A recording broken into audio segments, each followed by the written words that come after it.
Namaskar, everyone. A very, very good evening and very, very warm welcome. We are very delighted to have with us Dr. Rajan Kumar, all the way from New Delhi. And he's a very special guest because he'll be speaking about something which is very, very contemporary.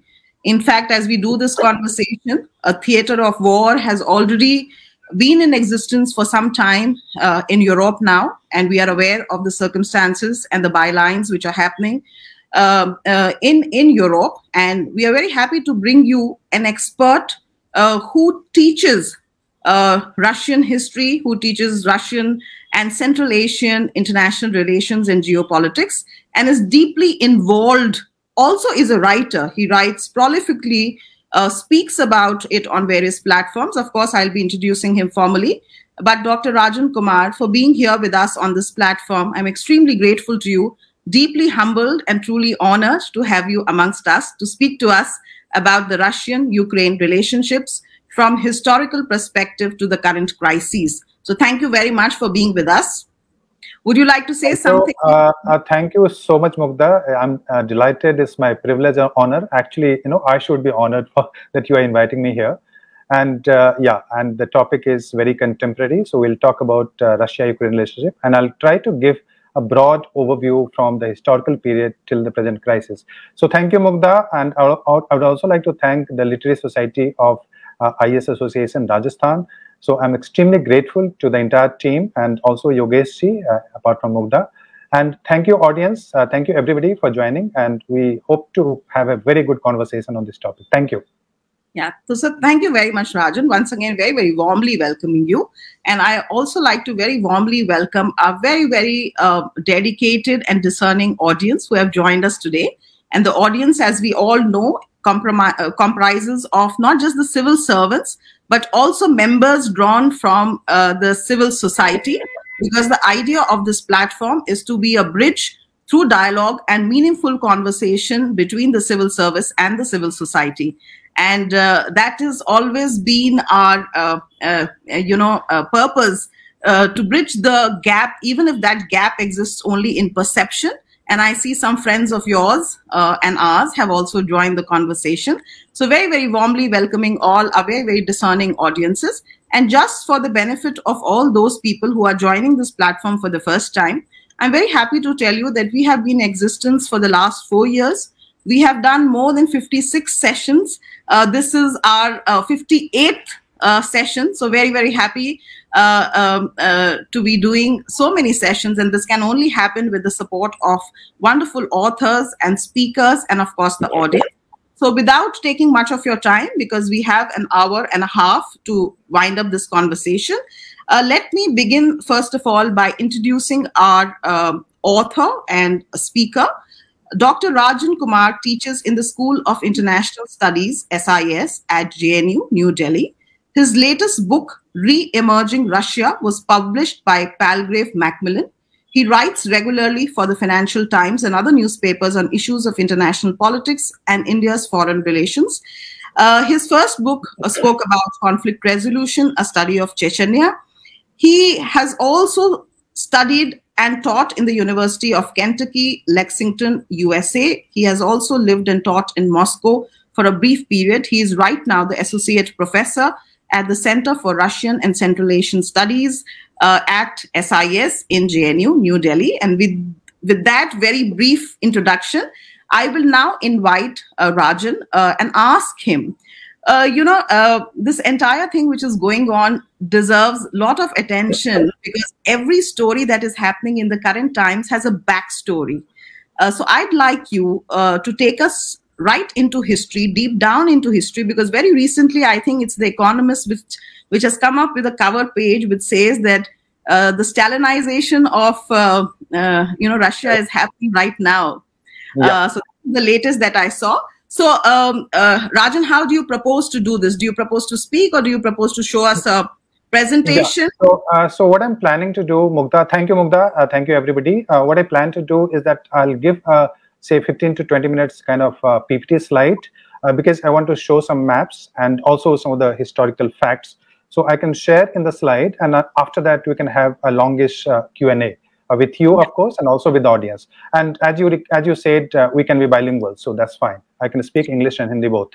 Yes. Yeah. So while Rajan is doing his PPT sharing for the benefit of the audience, I just want to let everybody know, as Rajan has already told you, that please feel free to ask your questions in English or Hindi. We will try and keep the conversation partly in English and partly in Hindi for wider outreach.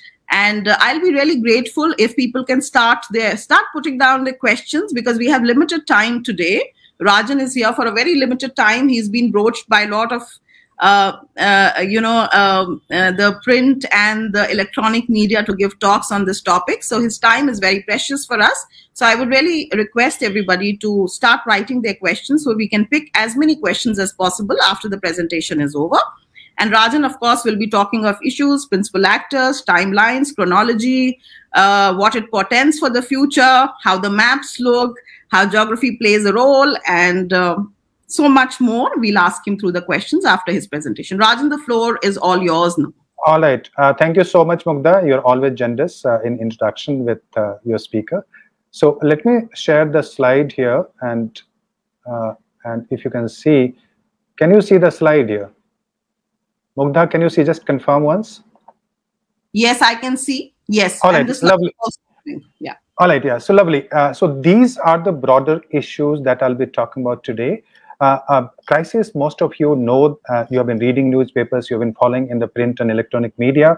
So I'll not get into too much of contemporary details. I want to bring in something new on the table, and I'll try to give a complexity which has emerged from the history and is not just confined to the last few years. So I'll try to give you a historical background. I'll also try to explain some of the motives of the key actors which are involved in this conflict. And what is the grand strategy, that million-dollar question that all of you have in your mind, that what is the strategy of President Putin and where is Russia going to stop? So what is the plan? So I'll make a few speculations. Of course, nobody knows about his plan. But yes, I'll try to make a few hypotheses. I'll throw a few hypotheses for your consideration. And then finally, depending on time, we can talk about the crisis resolution in case there is one. If I have to explain the crisis as an academic, as a person who has been involved in this issue in this country or on this issue for the last 15 to 20 years, what I see, there are structural fault lines which exist between Russia and the West. And the dichotomy, I'll explain you in the slides to come, that Russia always wanted to become one of the normal countries of the West, but unfortunately the West never accepted Russia as a part of the West. In 1990s, if you see the policies of Yeltsin, the previous president, he wanted Russia to become a normal Western country. He wanted to establish democracy, but ultimately, probably the West failed to accommodate Russian interest in the West, and Russia started feeling very, very humiliated. And as a consequence, what you see that they have reached a point where there seems to be no silver lining. Russia-West dichotomy is one of the fault lines which has defined Ukraine, Russia, and the Western relationship for a very, very long time. Also, what I see that there is a security dilemma, and security dilemma means not just the security threat, but also how you perceive the threat. And what I see that both Western countries, the way they fear about Russia and the way Russia fears the Western country, so that has created a security dilemma. And if you have this dilemma, no matter how strong you make your security, the dilemma is going to exist. And it leads to arms race and this rearmament, more budgets for military and security, militarization of the country also. So all of that is happening not only in Russia but also in the Western country for the last few years. This crisis in Ukraine is also an outcome of the core, the clash of identity. The clash of identity, you have Ukrainian identity, you have Russian identity, you have cross-cutting identity in Ukraine as well as in Russia and also in the Eastern European countries. But the core identity which defines both Russia and Ukraine, they identify themselves with the Slavic identity and Orthodox Christianity. I'll come to that later. But also competitive nationalism that you see in Russia on the one hand, but also in Ukraine you have several nationalisms, not just Ukrainian nationalism, but also that is countered by by the Polish nationalism, or for instance the Russian nationalism, a Russian who live in the eastern part of Ukraine. And I'll show you in a map very quickly. A regime change policy attempted by the West and now being attempted by Russia, President Putin. So that also has created the present crisis. Unfortunately, the one at a larger level, at a larger geopolitical level, at the systemic level, a global system, US has not been able to accept the rise of the powers in the regions, whether it's Eurasia, where Russia is the most important power, or China, which is the most important power in East Asia, for that matter, India also. India is almost a regional power, is a hegemon in South Asia, and Brazil in Latin America. So there are several regional powers which have emerged in the last 20, 30 years, but US is finding it difficult to accept that that is hegemony is not having that kind of influence the way it had in the 1990s, and also the first decade of this century, where they could attack Iraq, they could attack Syria, Libya, Yugoslavia. So all that is not happening now. The US has practically withdrawn from a large part of Asia. US will find it very difficult to operate in Eurasia.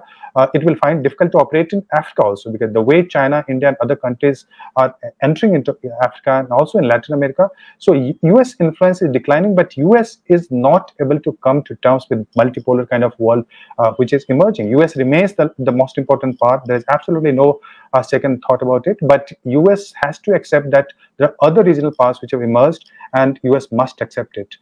So those are the structural issues at the systemic level, at the global geopolitical level. But also there are a few precipitating causes, what you call immediate factors, immediate causes of this conflict. And the most important, of course, in my view, is the NATO expansion and the proxy war which was going on in Ukraine for the last 10-15 years. And after 2014, it was a proxy war between NATO and Russia in different territories of Ukraine. So that is one of the most important reasons. And also, I believe that somehow President Putin also his kind of hubris, you call it, or a kind of miscalculation, where he probably thought that he can easily redraw the map of Ukraine or Europe, or what he calls Russian security. So he probably expected that he'll do a blitzkrieg kind of a strike, immediately go there in the next in a week or so. He'll capture Kyiv and come back. Unfortunately, that has not happened, and the crisis might linger for several weeks and maybe months also. We don't know. Biden administration also wanted to escalate the crisis initially, and to a certain extent. There are 2-3 reasons why Biden administration wanted to escalate. First, because NATO during the previous administration, which was Trump administration, was in disarray.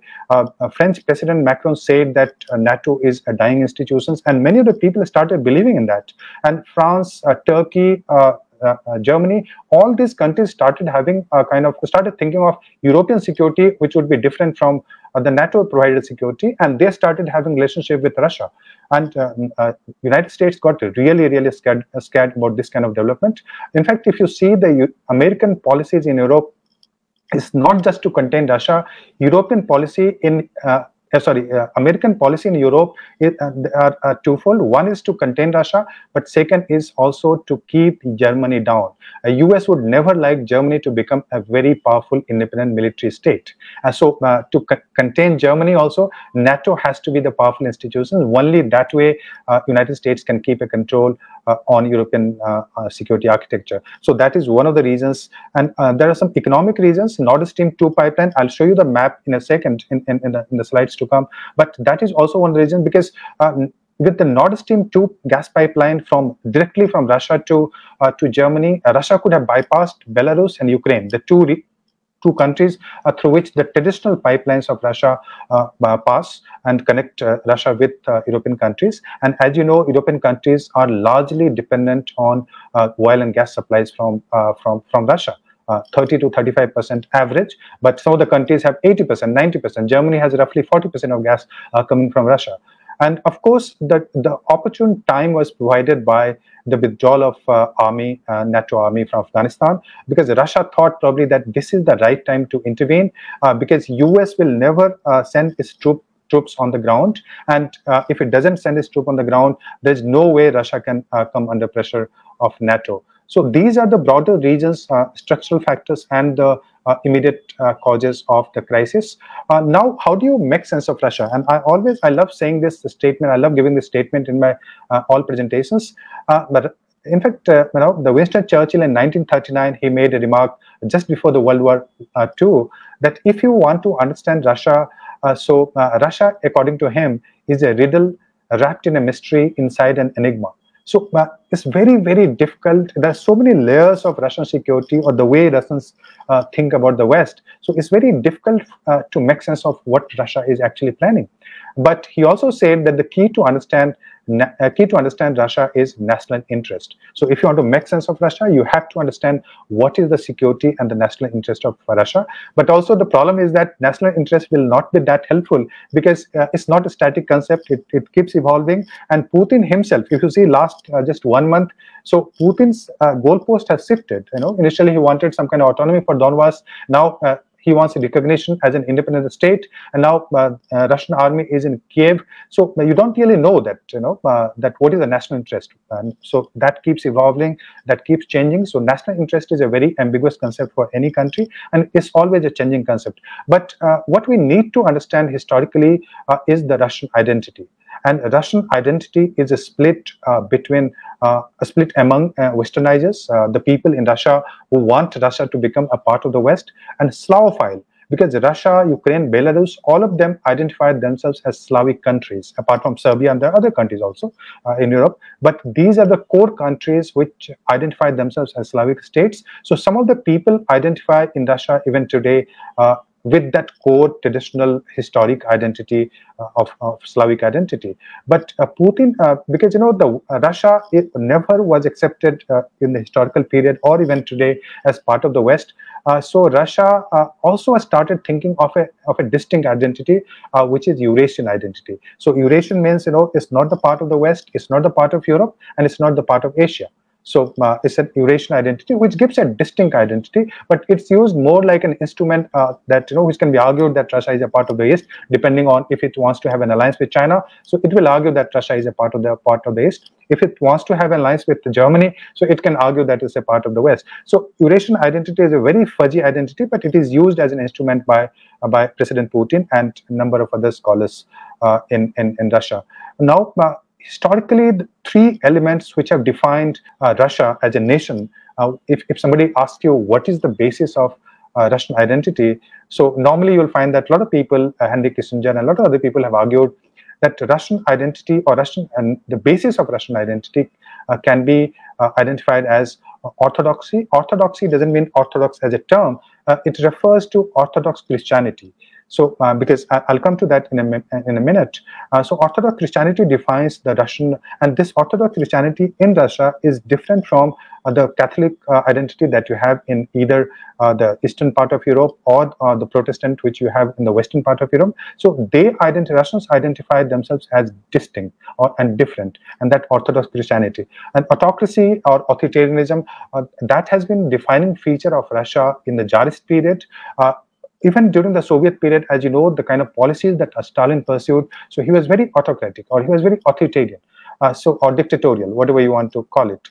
So autocracy is another feature which defines Russian identity. And of course, because Tsarist identity survived for 500 years, continuous regime of Tsar, so nationalism has remained an important aspect of Russian identity. And even during the Soviet Union, which talked of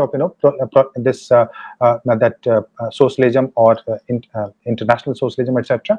But even then, the way they kind of created the republics, the 15 republics, they were based on some kind of linguistic nationalism. So nationalism has remained a defining feature, and what President Putin is following today, he is following the hyper nationalism, where he wants to secure Russia forever, although that never happens, but that's what his plan is. Territorially, one of the reasons why military has remained a very strong element in Russian politics and in Russian society, because Russian geography is very, very vulnerable. Russia is surrounded on the one side by China, and Russia had traditionally war with China. It had war with Japan also, and it was defeated also. On the one side, on the southern side, traditionally Russia used to have the Iranian of the Persian Empire empire, very powerful empire, the British Empire in India, and also Ottoman Empire, which remained till World War I. And on the western side, it has a very powerful force of the Western European country, right from Hitler, before that Napoleon, etc. So Russia always feels very vulnerable. Russia's population is very low, but it has to, and it mostly, most of the areas are landlocked. So Russia needs a very strong army, and Russia needs strong buffer states to protect its territory. Otherwise, there is a fear. There is a fear that these countries might encroach into the territories of Russia. So Russia feels very, very vulnerable, and militarization as a consequence, it has always remained one of the important features of Russia. If I have to tell you the kind of complex relationship that Russia has with the West, the dichotomy that I referred to in the beginning. So I'm quoting here Isaiah Berlin, the famous political philosopher. He says that on the one hand, he says that how Russia thinks of the West.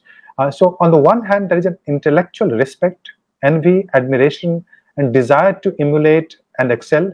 And on the other hand, emotional hostility, suspicion, and contempt, a sense of clumsy detrop or being outsider, leading as a result to an alteration between excessive self-prostration before and aggressive flouting of Western values. So, this also actually in a way defines the way India has its relationship with the West, because we also envy, admire, and have desire to emulate the Western ideas and technology, but also we think that West is degenerated. The Western values cannot be applied to the Indian context. So similarly, Russia also has that kind of contradiction when it comes to understanding the value system there. In the last, very briefly, the three broad phases, the way Russian foreign policy has evolved. So the first phase, 1991 to 95, when Yeltsin was the president of Russia, and just after the disintegration of the Soviet Union. So Yeltsin followed a blind pro-Western policy. And he wanted, as I told you, that Russia became a member of IMF, World Bank, etc. And Russia wanted to emulate West. Russia wanted to become a normal Western country. So that was the policy which was followed by Yeltsin. But unfortunately, it led to a massive economic crisis. And Russia was humiliated by the Western countries. Most of the economic policies and the entire policy of privatization was controlled by the Western economists from Harvard, Jeffrey Sachs, etc. They were the ones who were controlling the policy of Russia in that time. So that period later on today, if you talk to experts or people there, so they consider that period to be a period of humiliation. And there was a massive unemployment. A ruble crashed. The value of ruble, which was earlier almost equivalent to dollar earlier, so that crashed immediately, and people had to undergo a lot of suffering during that period. And most of the people they resent that period, partly because that was a period of crisis, chaos, and a lot of privatization. And that was a period most of the oligarchs that you see, because most of the socialist control and state control industries, they were sold to the private people, and private people didn't have money. So just imagine how people who had no money, no private property, suddenly they started buying industries, started buying this state industries, and that period led to the emergence of a lot of oligarchs. Unfortunately, the West considers that period to be the best period of democracy. But if you talk to Russian, and also as an independent expert, I can tell you, so that was the worst period for Russia. And what Putin is doing today is, in a way, he's reacting to that kind of policy which was pursued in that period from 1991 to 95. Yeltsin was from the period 1991 till 99, and after that, Putin comes into picture. And Putin was the president who was chosen first as a prime minister. He was chosen by Yeltsin. So the next phase is Eurasianism and search for multipolarity. Russia started realizing that the West, the kind of expectations that it had from the West, investment, technology, that NATO will not expand, that NATO will not deploy its army near the border of Russia, none of that happened, and they started feeling humiliated. And Russia began to be treated as a third-rate power. And people in the United States started saying that Russia is nothing but a petro gas station. Petrol pump. So, it supplies gas to the country. Beyond that, Russia is not. So that kind of argument started coming from the Western countries, and they started ignoring the interest of Russia, despite a lot of protest from Russian politicians. So that was the period of Eurasianism and search for multipolarity. And that is the period when Russia, India, RIC, you might have heard of the RIC, and also that has started emerging during that period. Also, BRICS comes later in 2009, 2006 to 2009 period. So that was the period when Russia started searching for some kind of multipolarity, where the West was not considered the prime target of its foreign policy, but the other countries were taken to consider. China became the most important pivot of that multipolarity and the Eurasianism. Crossing the Rubicon, the third phase began after the Munich conference, Munich Security Conference, where President Putin he kind of dropped all his guards, and he blamed the United States for crisis in Europe, the security problems that Russia had with Europe. So 2007 afterwards, I used the phrase crossing the Rubicon, where Russia started intervening directly and indirectly into other countries. First, it started in Georgia. And after that, it intervened in Crimea, then Syria in 2015, 16, and then what you see in Ukraine today. So that is the period of crossing the Rubicon and assertiveness of Russian foreign policy in international politics. Here, I would like you to see the map here. On the eastern side of the map, what you see, the red one and the pink one. So these are the areas where Russian population, Russian-speaking population, who identify themselves as Russian, so they are very, very powerful. They are very dominant in terms of number, in terms of per capita income also, and these are the areas which are industrialized also.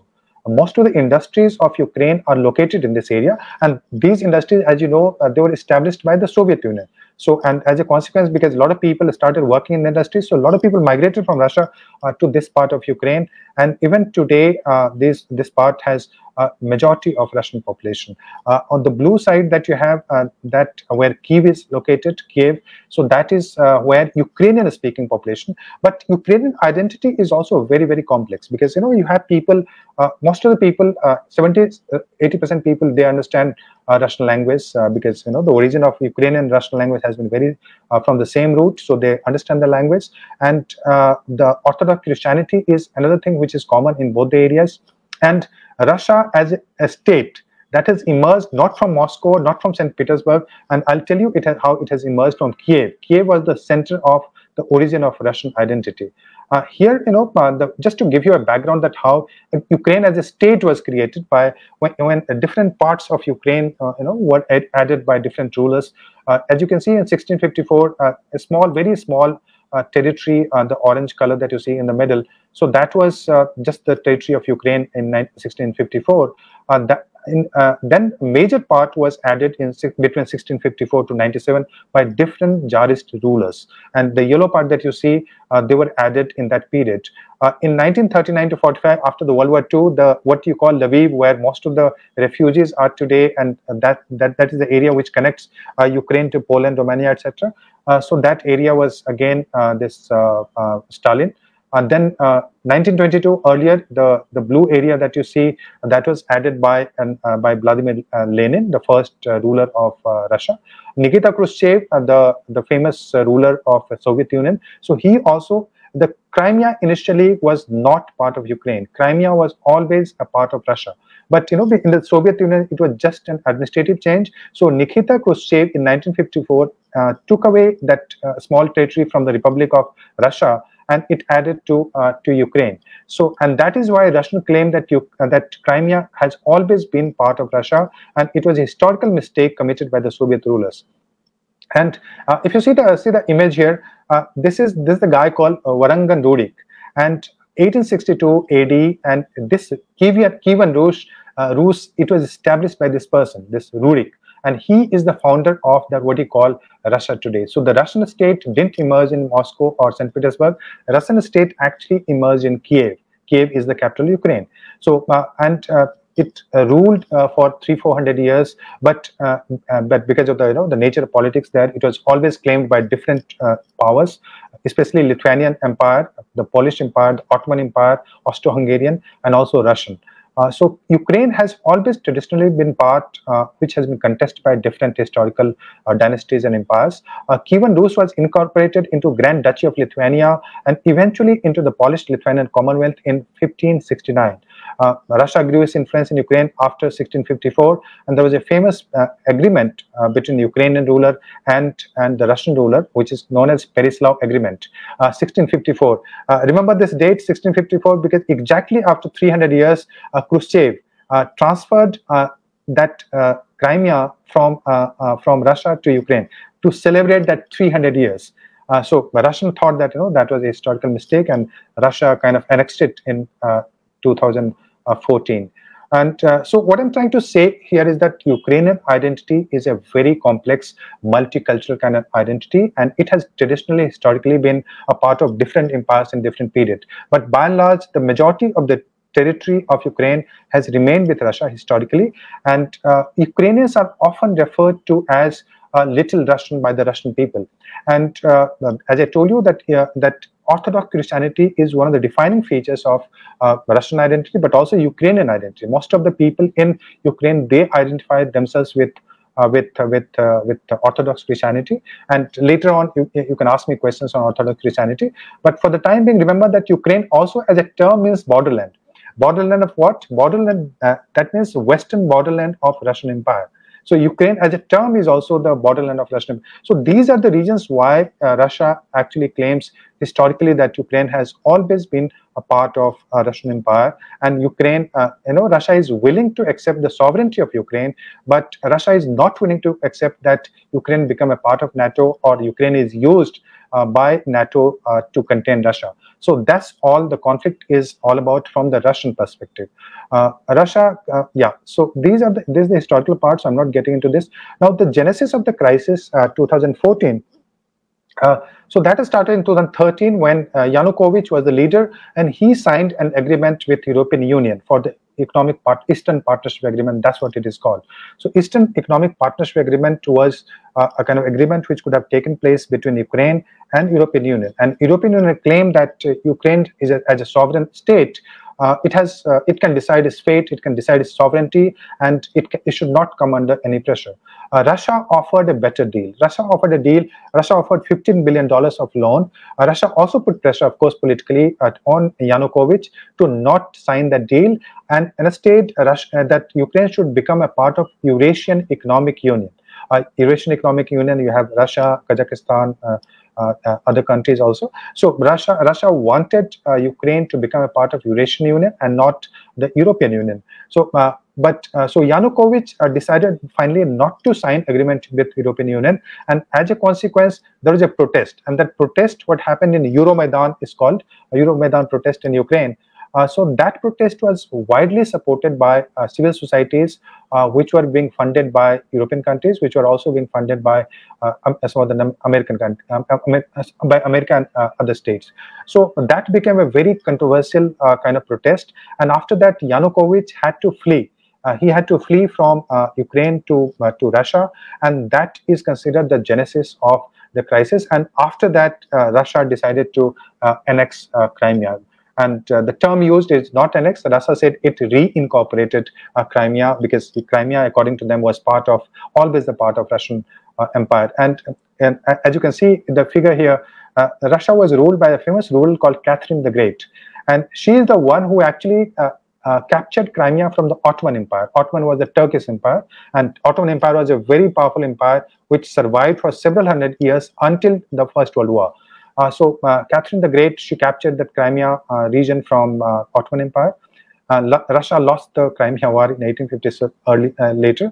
Subsequently, it became the part of the Soviet Russia in 1921 as an autonomous socialist republic. In 1954, I've told you the history. One of the claims which is made Russia is on the southern part of Ukraine, which it calls Novo Russia. And Novo Russia, why that Novo Russia? Because the region of Ukraine was primarily captured by the Russian ruler. And the Russian population, you'll find in that region, more in that region. So that region, Russia claims to be traditionally part of the Russian Empire and the Russian system. So from Moscow's perspective, this annexation of Crimea was presented as a correction of historical mistake. and that's how they kind of argue it. Vladimir Putin, the president of Russia, he wrote an article which is available on the net, and that gives a good perspective of how Russia thinks of Ukraine today. Everything is fine. He claims that Russia and Ukraine had a common origin. Russia and Ukraine, they follow the common Orthodox faith. Saint Vladimir was the person who actually brought Christianity. So it's the same person, revered by Ukrainian and also by Russian. So he was the prince of both Kiev and Novgorod. So because of those reasons, Russia finds it difficult that Ukraine, which has traditionally been part of Russia, now becoming the part of the West. So that becomes very, very difficult for Russian leaders to accept that. So he wrote in that article, and you may not agree with that, because he said that true sovereignty of Ukraine is possible only in partnership with Russia. And he also said that because Donbas region, etc., was not being given the autonomy which was promised by the Minsk II agreement, which was happening between Ukraine, Russia, Germany, and France. So because of that, Putin thinks that Donbas region, which is Russian dominated, so they should have been given the autonomy, but that was not given, and that has created a kind of crisis in between Ukraine and Russia. One of the things that you need to know, because that's being discussed all the time, is the NATO expansion. If you see the Cold War period from 1951 to 1991, there were 3-4 countries which became part of NATO. But if you see the post-Cold War period, after the disintegration of the Soviet Union, NATO expanded. It was a big bang expansion of NATO. And NATO in 2000, as you can see in the figure, in 1999, Czechoslovakia and Hungary became the member.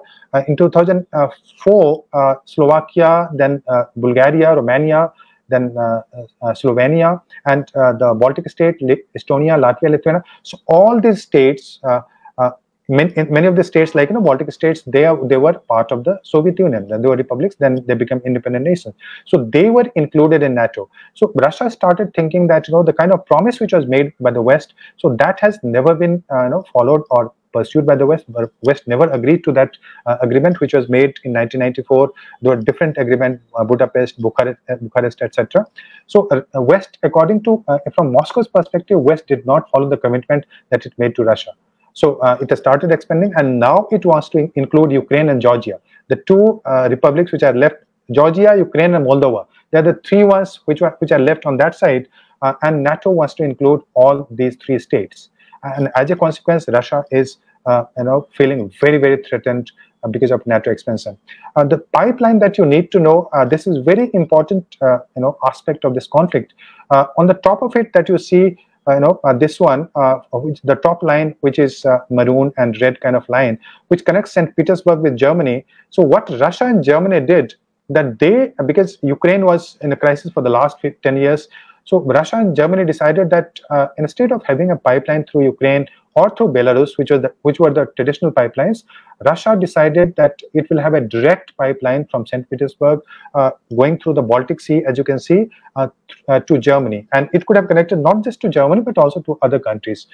So Germany, so that became a real threat. United States started thinking, and many other European countries also started thinking, that if that happens, Germany will become completely dependent on supply of gas from Russia. And even though, even today, Russia supplies nearly 30 to 35% of the gas to Germany, but dependence would have increased had this pipeline succeeded. And this pipeline was about to be completed. And also because, as I told you, that United States wanted, the Biden administration had lost its credibility in Afghanistan, so it wanted to revive its foreign policy instrument, NATO, and it wanted to give a rationale and justification to NATO, and it thought that that if there is some escalation of the conflict, so probably NATO can get a new justification and new rationale. So those were the plans which actually US pursued in the last few months. So US did not want Germany to develop this pipeline also, Nord Stream 2 pipeline, and also because many of the scholars feel that now with the Shell Energy and US wants to supply gas directly to European countries. So if Russia does not supply, the benefit, the 2 countries which will get the maximum benefit, one is of course United States, and also the second comes China. So United States also thought in terms of economic benefit by escalating a little bit of crisis. Of course, I don't think United States wants to go for a world war kind of want to create a world war kind of situation, but some kind of escalation is beneficial for United States because of NATO and because of the pipeline. Now this pipeline has been cancelled, let me tell you. So what were Russia's demand from the West? There were three primary demands. One was that NATO will not expand, Ukraine will not be included. That was number one. The second one, Russia demanded that the missiles which have been installed in Poland, Romania, etc., by NATO, so those missiles would be withdrawn. Because that threatens the security of Russia. So that was second demand. The third was that NATO will remove its troops from Poland, Estonia, Latvia, Lithuania, etc., the bordering states. So those were three demands put forward by Russia before NATO. Just before the crisis started. Unfortunately, and let me tell you that Russia would have agreed for just if the NATO had agreed that that Ukraine will not become the member of NATO. So even with one demand, probably if that West had acceded to the demand, Russia would have been satisfied. But the West was finding it difficult to accept, and especially after the debacle in Afghanistan, United States and Biden administration would never have accepted that demand. So as a consequence, what you see is the crisis escalated and this conflict started. Now, finally, I'll take just 2-3 minutes and I'll finish my presentation here. So what is Putin's grand strategy? If you follow the Western media, or if you follow CNN, or if you follow Western, the BBC and other media, there are three primary hypotheses. मतलब तीन plan है Russia के उनके हिसाब से, मतलब जो हम सोच पा रहे हैं, तो तीन हाइपोथेसिस है। एक तो यह है कि कुछ लोगों का मानना है कि रूस जो है वो एक तरह से यूएसएसआर जो सोवियत यूनियन था उसको रिक्रिएट करने की कोशिश कर रहा है। दूसरा, कुछ लोग यह भी बोलते हैं कि रूस यूएसएसआर को क्रिएट करने की कोशिश नहीं कर रहा है, रूस जारिस्ट रशिया जो कि 1917 से पहले का रशिया था उसको क्रिएट करने, यानी जारिस्ट रशिया को, he is a tsar and he is trying to create a kind of that kind of Russia, tsarist Russia. तो ये एक हाइपोथेसिस है जो कि काफी पॉपुलर है वेस्टर्न कंट्रीज। वेस्टर्न लिटरेचर अगर आप देखेंगे तो आपको लगेगा कि ऐसा ही हो रहा है। लेकिन मेरे हिसाब से जो ज्यादा उचित लगता है और जो मेरे हिसाब से लगता है कि रशिया करने की कोशिश कर रहा है, तो वो अपनी सिक्योरिटी जो है वो वहां पे रीस्टैब्लिश करने की कोशिश कर रहा है उन सारे स्लाविक कंट्रीज में जिसकी मैंने बात की, जिसमें कि यूक्रेन आता है, बेलारूस आता है और फिर उसमें रूस आता है। ये तीन जो कोर स्लाविक स्टेट हैं वहां पे वो वेस्टर्न इंटरफेरेंस नहीं चाहता है। और मुझे लगता है कि कीव की जो घेराबंदी की जा रही है उसका एक मुख्य मकसद यह है कि वो रूस वहां पे चाहता है कि वहां पे जो रेजिम हो या जो भी वहां पे दूसरा गवर्नमेंट बने, मतलब इसको तो टॉपल करना चाहता है, इसको वहां पे दूसरा गवर्नमेंट लाने की कोशिश जरूर करेगा, क्योंकि अगर जेलेंस्की इसकी बात को नहीं मानते हैं कि परमानेंटली नाटो मेंबर नहीं बनेगा तो रूस वापस नहीं आने वाला है मेरे हिसाब से। और रूस को लगता है कि उसको एक तरह से बफर स्टेट के रूप में यूज कर सकता है या फिर वहां पे अपनी आर्मी को लंबे टाइम तक भी रख सकता है। तो ये कहना अभी मुश्किल है कि उसकी क्या एग्जैक्ट स्ट्रेटजी है। लेकिन हाँ, अभी का रेजिम जो है, चूंकि जेलेंस्की बोल रहे हैं कि उनको काफी सपोर्ट है नाटो को, वो बोल रहे हैं कि उनको लोगों का सपोर्ट है, तो मुझे लगता है कि उस वैसी स्थिति में वहां पे कन्फ्लिक्ट अभी लंबे चलने की संभावना है। और जो एक तीसरी जो हाइपोथेसिस है जो कि रूस में बहुत पॉपुलर है, रूस में लोगों का मानना है कि क्यों आखिर ऐसा कर रहा है, तो वेस्टर्न वाले तो मैंने बताया कि उनका मानना है कि यूएसएसआर क्रिएट कर रहा है या जारिस्ट रशिया। जो मोर रैशनल है कि मुझे लगता है कि वो रेजिम चेंज करने की कोशिश करेंगे और अपने फेवरेबल गवर्नमेंट वहां पे बिठाने की कोशिश करेंगे जो 2014 जैसे कि यानुकोविच के टाइम पे था। और तीसरी बात जो कि रशिया में पॉपुलर है, जैसे मैंने बताया कि वो मानते हैं, रूसी लोग ज्यादातर मानते हैं कि नाटो को रोकना जरूरी है और नाटो को रोकने के लिए इन्वेजन भी जरूरी है। और यहाँ तक कि जो ऑर्थोडॉक्स क्रिश्चियनिटी के जो हेड होते हैं मॉस्को में, जो पेट्रियार्क बोलते हैं उसको, वो उनका नाम किरिल है। किरिल ने भी बोला है कि वहां पे कि ये जो इन्वेजन है वो जस्टिफाइड है। तो इस ढंग का जो पॉपुलर सेंटिमेंट है वो उसको सपोर्ट करता है। जो सर्वेज है रूस में, वहां पे 70% लोग लगभग वहां पे इस जो इन्वेजन है उसको सपोर्ट करते हैं। यूक्रेनियन सॉवरेंटी यहाँ पे एक तरह से बलि का बकरा बन गया है। और उनकी जो एक डेवलपमेंट का प्रोसेस चल रहा था या जो उनका जो एक सॉवरेन स्टेटस था, अभी के टाइम में मुझे नहीं लगता है कि वो रह पाएगा, क्योंकि या तो वो रशिया के दबाव में रहेंगे जिसकी संभावना ज्यादा है, और अगर रशिया वहां से विड्रॉ भी करता है तो फिर वो या तो न्यूट्रल पॉलिसी रखेंगे, क्योंकि न्यूट्रल जब तक नहीं रखेंगे तब तक रूस नहीं मानेगा, और नहीं तो फिर अगर नाटो का प्रभाव बढ़ता है फ्यूचर में तो फिर नाटो के इन्फ्लुएंस में रहेगा। तो सबसे जो खतरनाक बात है कि सबसे जो दुखद बात है कि वहाँ के जो बिल्कुल इनोसेंट जो सिटीजन्स हैं, सिविलियंस हैं, वो काफी सफर कर रहे हैं। उनको लगभग 25 लाख लोग वहां से बाहर जा चुके हैं, वो रिफ्यूजी का स्टेटस है। लकीली यूरोप ने तो रिफ्यूजी को लिया है, लेकिन कब तक रखेगा और वहां पे किस ढंग का क्राइसिस होता है ये बहुत ही मुश्किल होने वाला है। तो वहां पे फाइनली मैं इंडिया का पोजीशन 1 मिनट में बता दूंगा, उसके बाद मैं खत्म करता हूँ कि इंडिया की पॉलिसी आप जानते हैं कि India has tried to maintain a neutral kind of policy. India ने एब्सटेन किया है यूनाइटेड नेशन सिक्योरिटी काउंसिल में या एटॉमिक एनर्जी में की जो मीटिंग हुई थी, या दूसरे जगह पे जनरल असेंबली की जो यूनाइटेड नेशन में मीटिंग हुई थी, सारे जगहों पे इंडिया ने एक तरह से ये रशिया को कंडेम नहीं किया। इंडिया के जो वर्डिंग्स भी हैं उसमें इन्वेजन वर्ड आक्रमण यूज नहीं हुआ है। तो इंडिया बहुत ही केयरफुली प्ले कर रहा है, क्योंकि आप जानते हैं कि इंडिया तीनों देश जो इन्वॉल्व हैं, यानी 4 एक्टर्स जो इन्वॉल्व हैं, यूनाइटेड स्टेट्स का भी फ्रेंड है इंडिया, यूरोपियन कंट्री से हमारे अच्छे रिलेशन है, यूक्रेन से भी फॉर्चुनेटली हमारे अच्छे रिलेशन है, और रशिया के साथ हमारा हिस्टोरिक डिफेंस और बहुत सारे स्ट्रॉन्ग टाइज हैं। तो इन कारणों से India has maintained a very balanced kind of policy, and in my view it is a very justified position. India has done reasonably well in terms of having a balanced policy in maintaining its ties also with Ukraine, apart from United States and Russia. So our defense purchase, as you know, that it comes even today 60 to 70% it comes from Russia, and we cannot ignore that. And Russia plays a very important role in Afghanistan, Iran, Central Asia, on the issue of border conflict with China, etc. So we have to be very, very careful, because our core interests are also continental. India के जो हम continental power, हमारे conflict जो ज्यादातर अभी होते हैं वो चीन के साथ और पाकिस्तान के साथ होते हैं। अगर रूस उन देशों को सपोर्ट करना ओपनली शुरू कर दिया तो भारत की मुसीबतें बढ़ जाएंगी।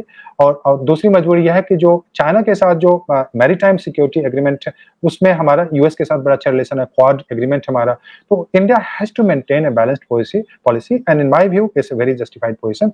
सो I think I will stop it here, and I'll be happy to take whatever questions that you might have. So thank you everybody for listening to me, and I hope I didn't exceed my time. I was not keeping a note of time, but thank you so much everybody, and I hope I did a good job. Thank you. You did a fantastic job, Rajan. Thank you very much, and I'm sure the presentation was very lucid, very brief, very succinct, very to the point, and it actually brought out lot of questions that people may have had. I think I've lost Rajan. Rajan, I think while sharing your screen, you probably disappeared. I'll request the backend team to bring him back.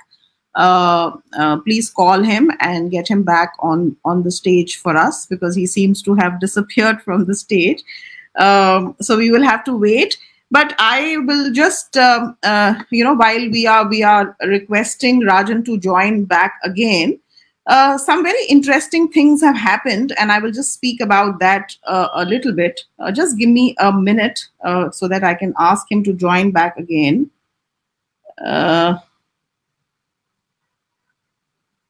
Just give me a minute, everyone, because we didn't expect that he will leave us. Yes. So while Rajan is joining us, there's some very interesting, this entire discussion has happened in very interesting circumstances. We've heard Rajan's presentation on what Russia thinks, what the West thinks, and I'm going to ask him to tell us what Ukraine thinks of the West. So we have Rajan. Rajan, you just disappeared, I think, while... something happened, and yeah. Absolutely okay. So Rajan, we are very grateful for your presentation, and in your presentation you've actually taken us down through ages of humiliation, right from the feudal empire that we had after 1907, the communist regimes that came into place, how Russia became, the Russian Empire became USSR, and then the Soviet Union disintegrated and became what it is today, and further disintegration. I think that's how the wheel of history moves. But your presentation has focused on the Russian view of the whole situation of Ukraine, and probably the Western view. I would like to begin by asking you, can you also throw some light on how the Ukrainians feel about Russia and how the Ukrainians feel about their strategic location in Europe, in West? How do they see themselves, the current regime, basically? How do the people see it? And what do the Ukrainians want apart from just joining? What is their identity crisis? Speak a little bit about that, please. Yeah, thank you. That's very, very interesting question, Mughda. And I feel really, really sorry because, Ukraine as a state, as a nation state, at the moment appears completely divided. When you ask me what Ukrainian thinks, there can be several answers to that, depending on what you consider to be Ukraine today. If you take just the Western Ukrainian side, so most of the people there, and when the political parties that win from that region, the western part of Ukraine, so they want to join NATO. Majority of the people in that region, they want to join NATO. They want to become the part of the European Union if the European Union is willing to give the membership. But unfortunately, neither NATO nor the European Union, they are offering membership to Ukraine. So they are also trying to play a proxy kind of game. Ukraine, the kind of support that Ukraine expected, they probably thought that United States and the NATO countries will give more supplies to Ukraine. So that is also not happening. So, but Ukrainian people, if I say again the second point that, if I talk about the Ukrainian people in the eastern part of Ukraine, where the Donbas region is located. So in that region, in Luhansk and Donetsk, these are the two areas where majority of the people are Russian.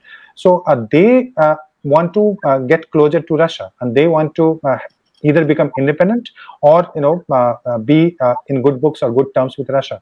So Ukrainian population as a large is divided, but yes, Putin's invasion, in my view, it has created a kind of a strong reaction towards even the people who are otherwise neutral. Many of the people now in Ukraine think that what Russia is doing, it cannot be justified. It's not a just war. So many of the people who are otherwise, very neutral, they would not have taken the side from either side. So now they do not like the invasion which has come from Russia. And in my view, if you want to fight against NATO, why don't fight against NATO? If at all, if your conflict is with the NATO, Ukraine should not be used either by Russia or by NATO. So Ukraine has become a scapegoat. ये बलि का बकरा बन गया है और Ukraine दोनों के बीच में फंस गया है. और मुझे लगता है कि अगर ऑनेस्ट सेंसस होता, एक सर्वे होता, तो मुझे लगता है कि अभी के समय में जो लोग हैं वहाँ पे मेजॉरिटी चाहते हैं कि उनको क्योंकि इन्वेजन से वो दुखी हो चुके हैं, तो उनको लगता है कि हमें नाटो का मेंबर बनना चाहिए. हालांकि ये अलग बात है कि नाटो उनको मेंबर नहीं बनाने जा रहा है और ना ही यूरोपियन यूनियन उनको मेंबर बनाने जा रहा है. So it's very very divided, Mugdha, on the issue of where do people stay. But yes, now the state and sovereignty of Ukraine is under crisis. What you see is a balkanization. What you see is more like situation what we saw in Afghanistan, where this proxy war kind of situation might continue. Even if the regime is toppled, the new regime comes supported by Russia. So it's very likely that NATO will keep supplying arms and weapons and support to the people who would be fighting against that kind of regime. So Ukraine, you are going to witness a very long civil war kind of situation in Ukraine, irrespective of which regime is in power, Zelensky or post-Zelensky. So that's what I see in the next few years. Yeah. So what you also spoke in your presentation, Rajan, was about identity crises, on both sides. And I think it's imagined fear on both sides that has led to this, because I think the way the West, what is very evident for the lay person probably is not so evident to the people who are at the helm of power. Some time back, when we were in school and college, Francis Fukuyama, Samuel Huntington wrote about the clash of civilizations. Francis Fukuyama has recently written a book on identity, and he talks of the Nietzsche's Last Man and the problem of thymos, which basically says that the soul wants deep recognition. The soul has the craving for deep recognition.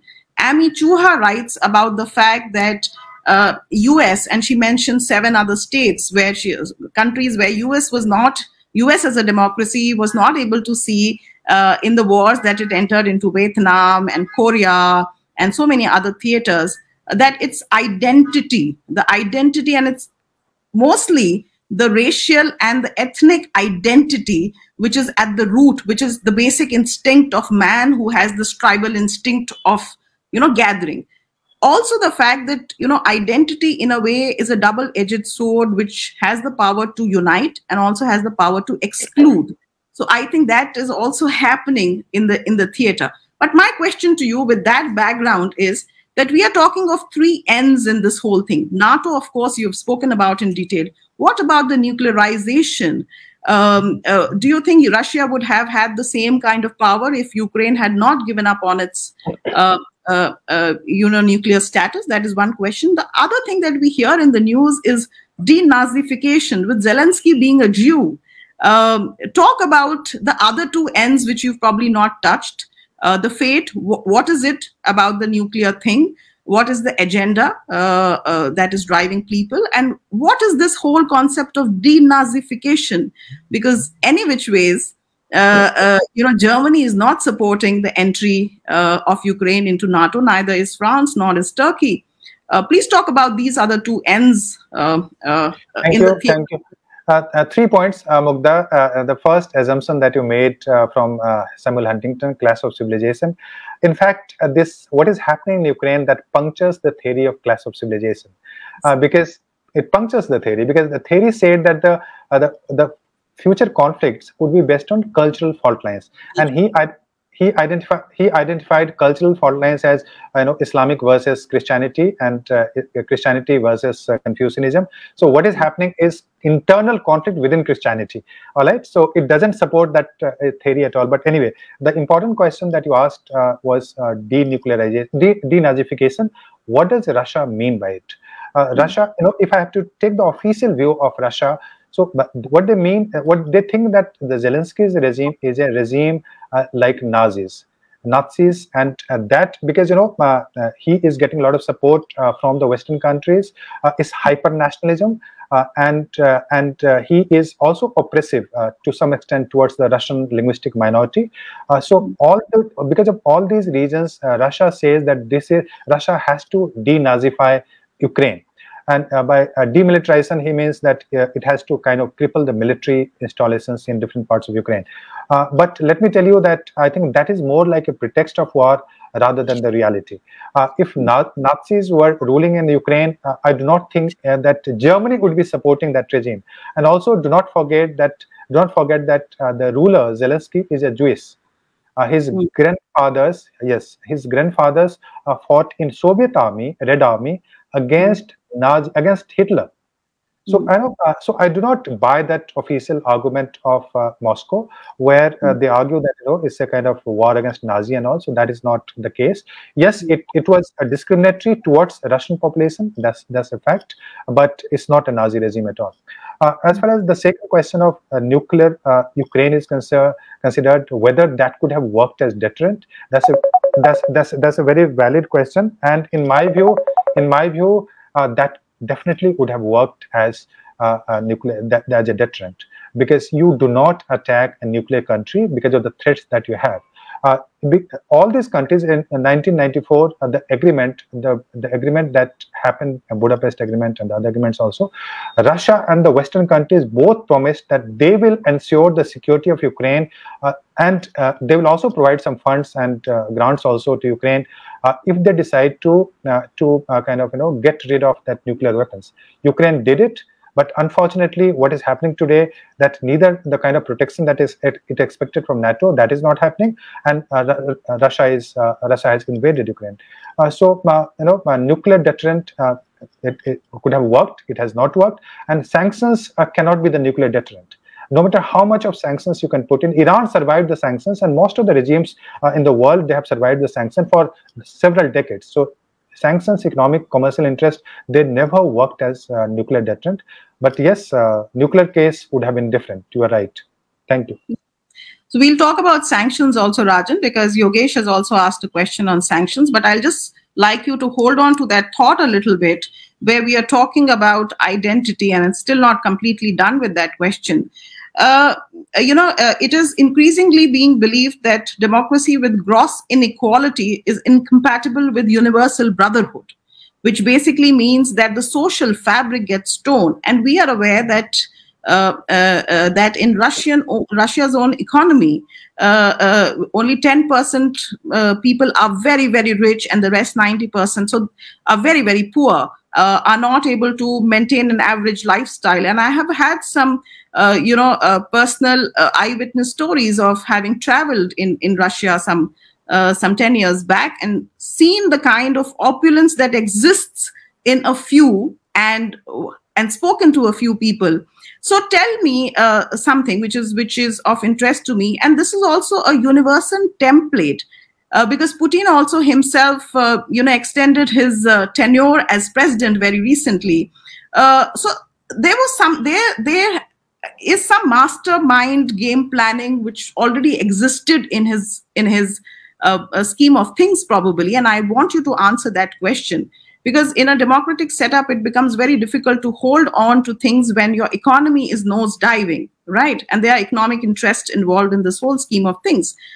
The universal template, and my question to you is this, that increasingly we are seeing that, be it China, be it countries elsewhere, we had a Trump regime in USA just before Joe Biden's term. We are also seeing it in several other countries around the world. I don't want to mention all countries by name, but we are aware. This increasing, wanting, the craving to glorify the past, to validate the existence of the country. Because you are not very comfortable. This is the land of social media. Russia has been doing this, be it data manipulation, the Steve Bannon case we have seen, so right now interference in each other's countries is not just military interference, it's also having puppet regimes installed. China has done it in a different manner by investing monies. Russia has done through data manipulation. We have seen Chris Wiley and everybody. So talk a little bit about this urge to go back to the past, glorification of the ancient past as a veil to cover what is happening, the crisis that is happening in the country itself, unemployment, economic poverty, your own people not very happy with the regime. So you extend your tenure, become president for life, and then you start tinkering with things around. So maybe Joe Biden is doing the same because he wants to divert attention from what is happening in US. Putin is doing the same because he wants to avert attention from what is happening in his own country. Speak a little about that. Thank you. This debate is very, very important, and you raised a very good question of glorification, glorifying the past. Our argument goes that Russia is trying to re-establish the glory of the past. Now, in my view, the way I understand Russian history and culture, remember that there is no unanimity, there is no consensus on which past to glorify in Russia, even today. Putin has said that that was a catastrophe. Disintegration of the Soviet Union was a catastrophe, but at the same time, Putin has also been critical of many of the policies of the Soviet Union. So, when you say a glory of the past, are you talking about Gorbachev? Are you talking about Stalin? Are you talking about the ideologically committed Lenin? Are you talking about the Tsar? And Tsars are also of different varieties. Some were just puppets, and some were very weak, and some were like Peter the Great. So, the comparison which is being made by a lot of people, especially coming from the Western media, and so they say that he is trying to create the Tsarism or the Tsarist empire. All right, but my point is, the Tsarist empire also disintegrated. So why do you want to create that kind of system? Putin knows about it.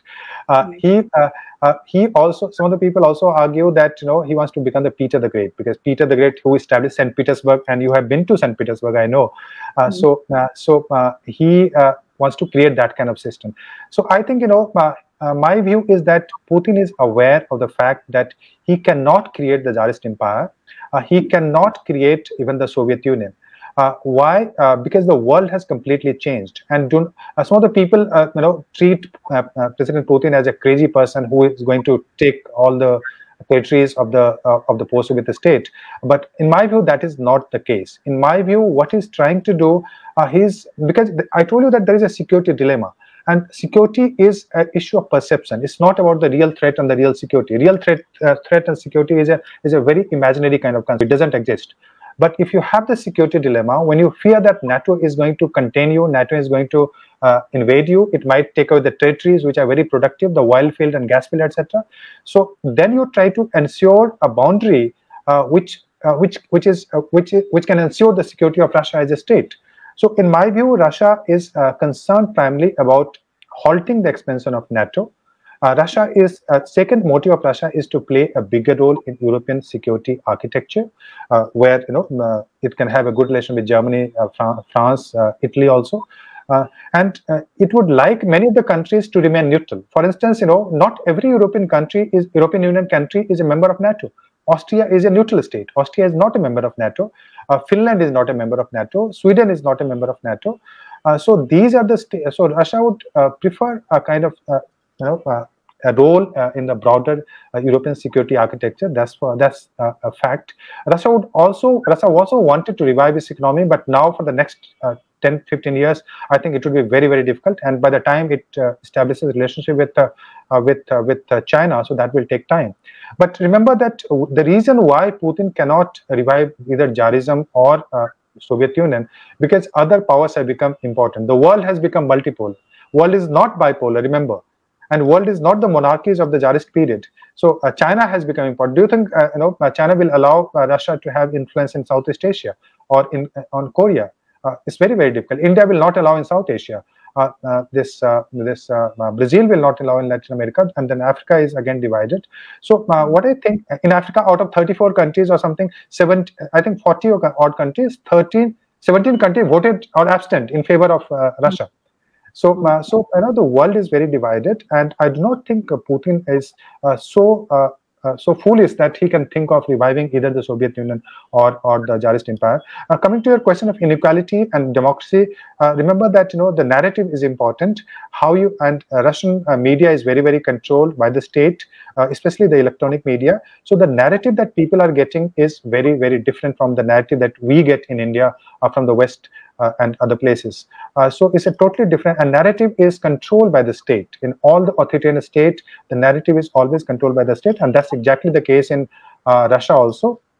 And per capita income and inequality, I think that is not linked to democracy. There is a theory that you have to have minimum per capita income to have democracy. I don't think India was a developing country in the 40s, 50s, 60s, but still we remain democracy.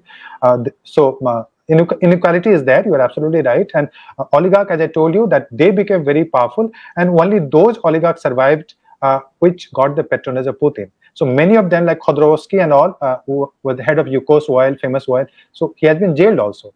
And people were very unhappy because of these oligarchs. And unfortunately, these oligarchs get support from the Western states, and they think that these are the people who can be who can lead some kind of socialist, some kind of civil society change in Russia. So I think I'll stop it here. Yeah, you can ask me the next one. So my question about inequality was that if inequality exists in democracy, it becomes very difficult to hold the social fiber together, and you are bound to have dissensions. It was not whether with inequality you can't have democracy. So just a correction on my observation. But talking of the primordial need, I somehow feel, and of course I would want to be stand corrected by the expert, but I feel that sometimes the unpredictability born out of fear, a very psychological thing I'm talking of right now, and we know Russia has played psychological warfare earlier also. So what looks as unpredictability to me could also look as a strategic, dimension to the world, is what I'm trying to say.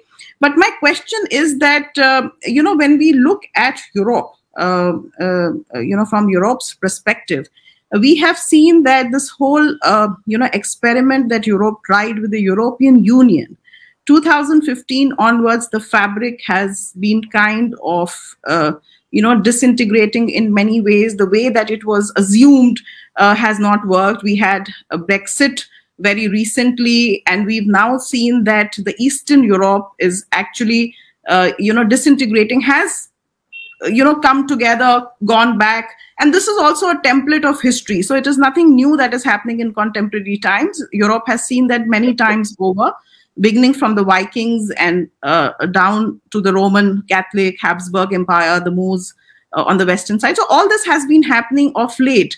But my question is that, culturally, the Russia that I have known as a child was through the propaganda that happened, through the books that we read in the market.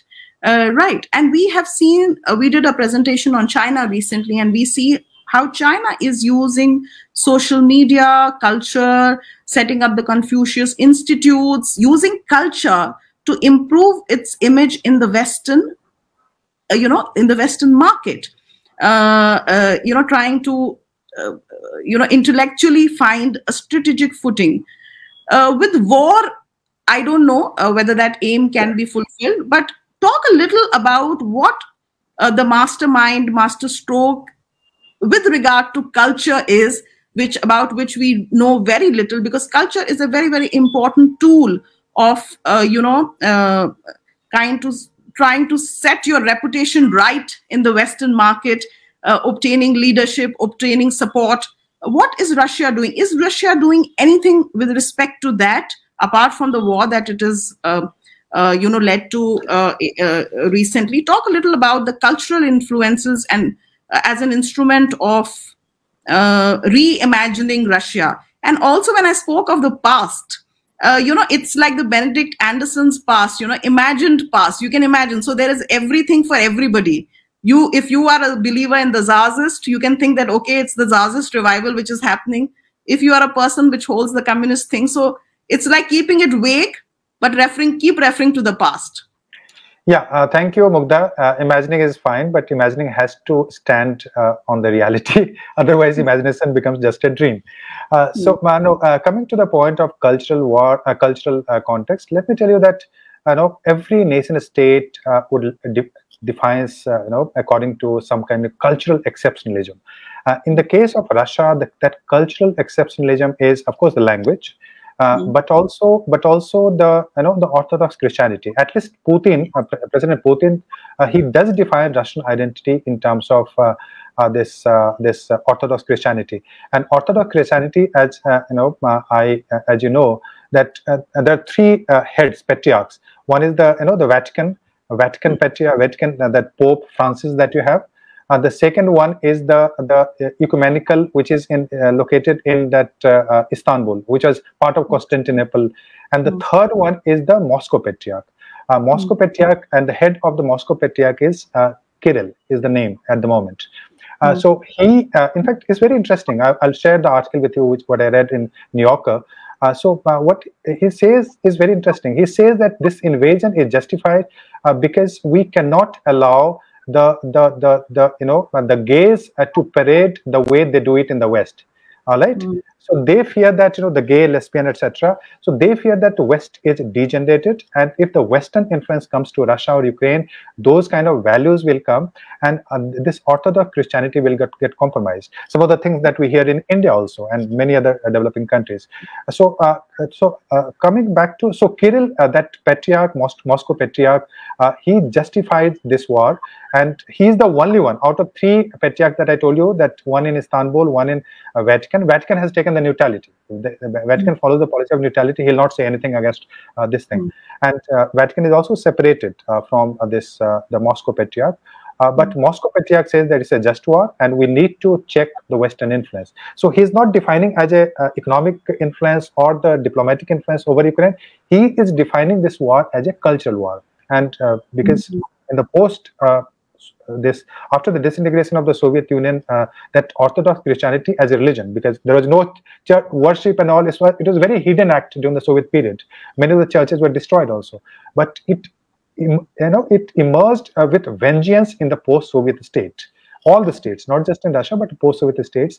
So they define, or they take Orthodox Christianity very, very seriously. And one of the reasons many people believe that why Putin is very concerned about Belarus and Belarus and Ukraine, because Russia, Belarus and Ukraine, they have the common origin, they follow the same culture, the language is also identifiable from the same root, the origin is Kievan Rus. So these are the ways through which Russia defines its cultural exceptionalism. But identity of Russia is also defined in terms of, as I told you, Westernizers, Slavophile, and Eurasianism. So Westernizers, the people, they think that Russia should become the part of the West. But Dostoevsky once said that if you cannot become the master in the West, so it's better to become the master in the East. So those kind of feelings are there, that if West does not accept you, so let's go to East. So we will be the master of the East because we are industrialized and better than the East. So that feeling is there among the Russians. But there are people who also identify themselves as Slavophile because of the Slavic identity. And in Slavophile, apart from these three countries, Belarus, Ukraine, and Russia, the Serbia, which was Yugoslavia, etc. So that is also a kind of a Slavic root. So many of the states in Eastern Europe, they identify as Slavic, but Eastern Slav is actually these three states. So that gives another cultural aspect of this Russian identity. So, so these are the things which are exceptional in the case of Russia. And if you want to ask me, please do. No. So I thank you so much, Rajan. We really enjoyed your presentation. I'll now be switching over to the audience question, and we have a bouquet of questions directed at you. And there's this gentleman who has joined us from Istanbul, really grateful. And he wants to know, Irhan is his name, if I'm pronouncing it right. Can we say that Russian interest is personified in the person of Putin? Who else define or endorse Russian interests? Elhan Dogan, thank you so much for asking this question. He's a friend of mine in Istanbul, and Turkey is a major player. Turkey is a major player in this. Last meeting of foreign minister actually took place in Turkey, and Turkey also has close links with Ukraine because of trade and other things. A lot of people from Russia and Ukraine, they go to Turkey for this tourist in the Black Sea area. So anyway, the question was. That does Putin identify the national interest of Russia? Ideally, the Russian interest is personified in the person of Putin. Yeah. So I get it. Yeah. So in my view, when you have a system which is very strictly authoritarian, you do not really the leader does not really represent the interest of the national interest. What you call it does not personify the national interest, but what the message goes from the state to the people, the other way around, top to bottom. The message goes that what he is doing is for the national interest. In my view, even today, if you take a survey in Russia, most of the people in Russia are against the war. They do not want this war to happen because they are the ones who are going to suffer. But the entire discourse narrative is being projected in a way that Russia will not survive. The threat, Russia as a state will be under threat if Russia allowed Ukraine to become the member of NATO. So national interest definitely cannot be personified by one leader, but the way national interest is projected in the narrative, the dominant narrative of the state. So Putin is very effectively doing that, and people are convinced that NATO has to be halted for the interest of Russia. So that was my answer. Yeah, thank you so much. I'm going to ask you three questions because they all have economics at the core of what they are asking. And I will begin by asking a question from my team member, Joshi Yogesh. He says that Ukraine is definitely suffering, but somewhere this war is also impacting Russia economically. Many major brands like Apple, Microsoft, Samsung stopped operations in Russia. Even the worldwide payment platforms are banned for Russia now. Many countries have imposed sanctions on Russia. Private assets of government people outside Russia are sealed. So that's one question, but hold on to it. And I have another gentleman called Shoaib Raza. He wants to know, how long can Europe afford this aggressive nature of Russia and its backyard, and also whether it would retaliate or not owing to the energy and gas that it receives from Russia. And the last question in this series is from Shaheen Ansari, a fellow Genuite, and he says how this war is going to impact India and its economy. So three questions, and maybe you can talk a little bit about sanctions in this context. Yeah, so the first question is about economic sanction, whether it will impact Russia or not. In my view, it will have a massive impact on Russia. The kind of sanctions which have been imposed on Russia, that is going to impact the life of the people. Now, even Indian people are going to suffer. Forget about the Russian people. Because many of the investments which were there, so they are backtracking, they are withdrawing. Ruble. Within a week of war, ruble crashed almost 30%. So if you want to go outside or if you want to trade with any other country, your value has gone down 30% in just 1 week. Investment is down. The share market, they are not opening because they think that it might crash. Most of the even popular companies like McDonald's and Apple, etc., they have withdrawn from Russia. airlines, the Aeroflot, which we used to think that this is a Russian airline, but because many of the parts are supplied by Boeing and American companies, so now it would be difficult for that airline to survive. So Russian economy was anyway not doing very well, although Russian agriculture was doing better in the last few years. Military industry was also doing better, but many of the other sectors were not doing so well. Definitely people are going to suffer, and economic sanction will impact the life of people. There is absolutely no second question about it. The second question of Shoaib is about what Europe can do. In my view, what the best thing that Europe can do is to have a ceasefire. If Europe can convince formally or informally either Zelensky or Putin that Ukraine is not going to be a member of NATO and we will maintain some kind of balance in the region, so that can lead to ceasefire in this kind of situation. Although, in my view, Putin, because he has invested so much now, now people will question the credibility of the leadership in case he does not achieve something good in Ukraine. So Putin is likely to escalate the crisis also if in case he doesn't achieve the objective.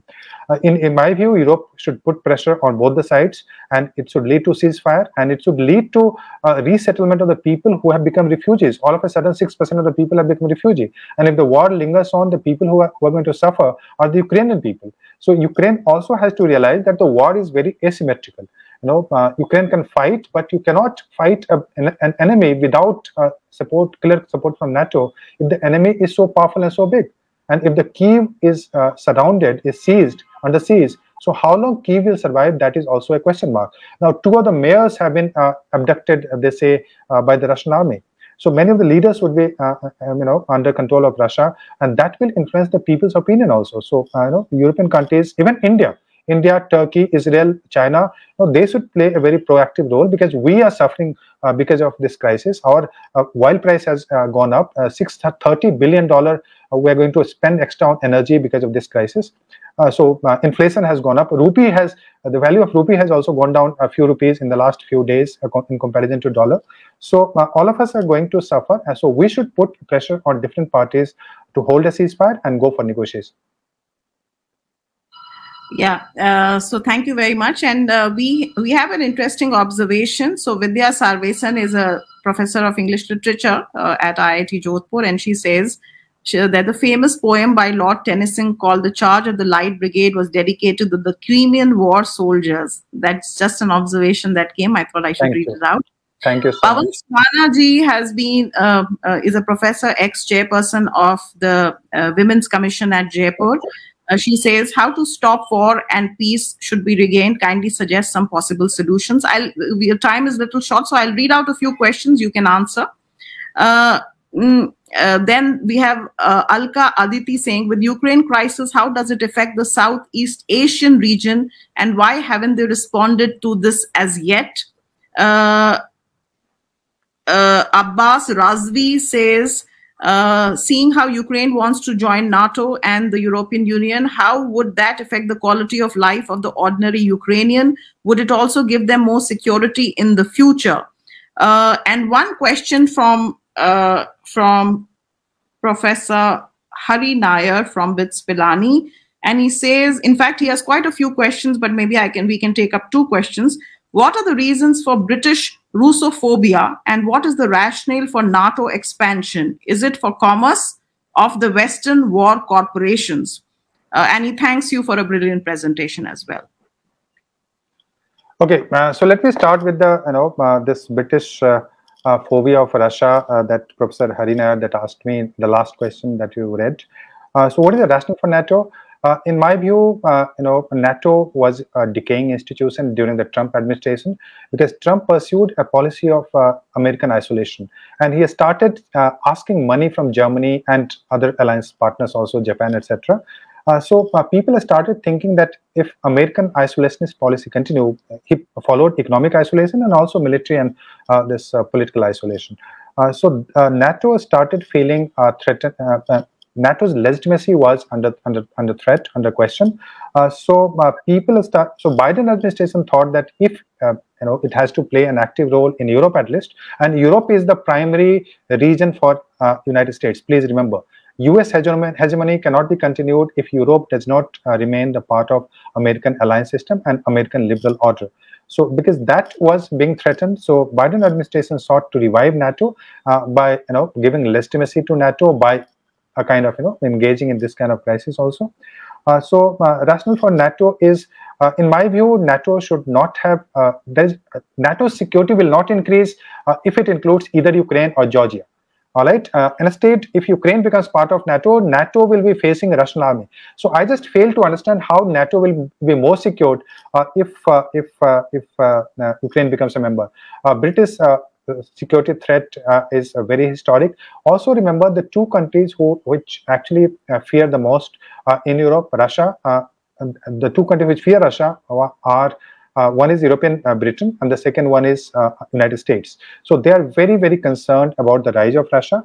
They think that many of the countries in Europe might take side of Russia, especially Germany, because Germany has very close historical cultural ties with Russia. Marriages of princes and monarchs, etc. It was a very common practice. So they think that if Germany becomes very powerful and it decides to go with Russia, so that will threaten American influence on. So two of the policies of United States, one is to keep Russian down, but also German down in European security architecture. So that's American policy. Russophobia is very old in Britain. So because of the Tsarist region, because also remember that in India the British Empire fought 3 Afghan wars, and 3 Afghan wars against whom? Because they thought that Russians are going to come in Afghanistan. So, but that phobia was imperial. That phobia was also because of the Cold War period. So the British phobia is very prominent. Very that the Russophobia is there. Similarly, the British phobia is also there in the Russian mindset. The question of Professor Rana, how peace can be established, that's a very difficult question, and it is beyond my competence. A diplomat would have answered this question in a right way, but I'll make an attempt. Ceasefire, number one. And then you have to take into account the security interest first of Ukrainian, then followed by Russia and NATO. So if you take these things into account, some kind of agreement can be reached. And the fact that these countries remained in the last 3 decades, they remained more or less in peace. So it can be established again if those steps are taken. The question of Alka, that how will it impact the Southeast Asia region? Why are they silent? In my view, Southeast Asian countries are waiting and watching, because the theater before this war was Southeast Asia and Indo-Pacific, where you might have heard that Quad was active. The AUKUS, the alliance of US, Britain, and Australia, that took place. AUKUS alliance, military alliance, and United States thought that probably it would contain China. And Southeast Asian countries are also very small states and divided states. They have agreement with China, economic agreement. They have RCEP, Regional Comprehensive Economic Partnership Agreement. They have with Southeast Asian states, where Japan, China, Australia, etc. are members. So they have close economic ties, and now they will fear, these Southeast Asian states, they will fear that if Ukraine cannot be saved by NATO or by the European countries, which actually is the bordering state, so whether America will save Southeast Asia or not. So those questions are there in the mind of Indians. Those questions are there in the mind of Southeast Asia also. So please remember that we are going to witness a different kind of world order. And I personally believe that China is going to be far more assertive in the Southeast Asia. Southeast Asian countries are silent because, like India, they are also divided between China, Japan, United States. So they are divided. Next question is, how will NATO expansion impact the life of Ukrainian? I think for Ukrainian, I do not think NATO could have led to something kind of major change in the lifestyle or per capita income, etc. NATO could have provided a sense of security, which they enjoyed with different regimes in different historical periods. But beyond that, I do not see that NATO could have led to major change in the economic. And NATO would not have, NATO is not an economic union; it's a military organization. So I think, in my view, Ukraine could have remained neutral, and that was better for Ukraine. Rather than Ukraine could have taken the benefit from both the sides, like Moldova, for instance, like Austria, or the number of states, Sweden, Finland, which are neutral, which are not part of NATO, and they are still secured. Russia is not attacking Sweden. Russia is not attacking Finland also. So Ukraine. I don't think was going to gain much from NATO. Actually, it has lost. Now, the statehood of Ukraine is totally questionable. Thank you. So these were the questions, I think, from Mughda. Yeah, thank you, Professor Rajan, very, very much. It was a really very insightful, discussion. One would not want it to end because there's still so many questions that one would want you to answer, but probably we'll have to do a part 2 because this looks, as per your own observation, this looks like it's going to be a long drawn thing. And we all know that peace follows war, and war happens only because there is a deep insecurity for peace and balance. So we will hope that the peace can be established sooner, and the people on both sides, which are the ones which actually suffer, the citizens suffer. The citizens can be brought peace on both sides of the border is what we pray from this forum. World peace and humanity and universal brotherhood. Harmony and peace for everyone is our prayers from this platform. So thank you very much, and I hope the audience has enjoyed this session today. At least you've had a very, very factful understanding of what is going on. Of course, there will be opinions on all sides, but I'm very happy to also tell the audience that please reserve the March of 26th. We are, as I told you in our earlier sessions, that we have started 2 new streams in our discussions. One is focused on geopolitics. So we will be getting you more sessions, and we have 2 more sessions in the same series for people who've joined us only recently. Please subscribe to our Facebook page because it will give you updated information on all our new sessions. You can also follow us on Instagram and LinkedIn and various other places to keep updated. And I'm also very, very happy to tell you that the next session is going to be on Dida, the warrior queen of Kashmir. The reason is that apart from the geopolitics vertical that we have started, in which we'll be talking later on Afghanistan with experts discussing books and what is happening, historical background, we will also be taking up Latin America region, which is very, very important and lesser known to our people. We'll be talking of literature, culture, and a whole lot more, because very recently in the budget in Kerala, they've decided to set up a Latin American center, maybe of interest to people who are working on Latin America. The other vertical that we have started is celebrating Indian women from historical times, and that was the invite for the next session that we will have on the 26th of March. We will be starting from Kashmir, talking of the warrior queen Dida. She makes for a very, very interesting reading, and I'm sure all our viewers will join me in celebrating the famous women of India, be it historical kings and queens, be it women in literature, be it women in science. So please do join us and subscribe to our channel. And once again, thank you, Rajan, very, very much for doing this conversation for us, and to all the lovely audiences who have joined us tonight, taking out time from a very, very busy and hectic, I'm sure, schedule that most people have on weekends. So thank you once again.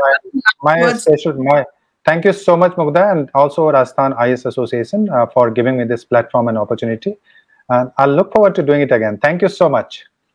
Thank you so much. And Tarika has a question on refugees. Yes, our heart bleeds for refugees everywhere. And we hope that people who are working to bring peace are able to do it sooner for the sake of the people that are involved, irrespective of what country, what race, what ethnicity they belong to. So thank you, Tarika, for that observation. Good luck and good night, and we'll catch you soon later this month. See you, all the best. 21st of March is Poetry, World Poetry Day. We are hoping to bring you a session. So also reserve 21st, so there'll be some nice poetry happening to celebrate the World Poetry Day. If not, then that on the 26th, of course, we'll see you for Dida. Thank you once again. Good night, good evening, all the best. Enjoy yourselves.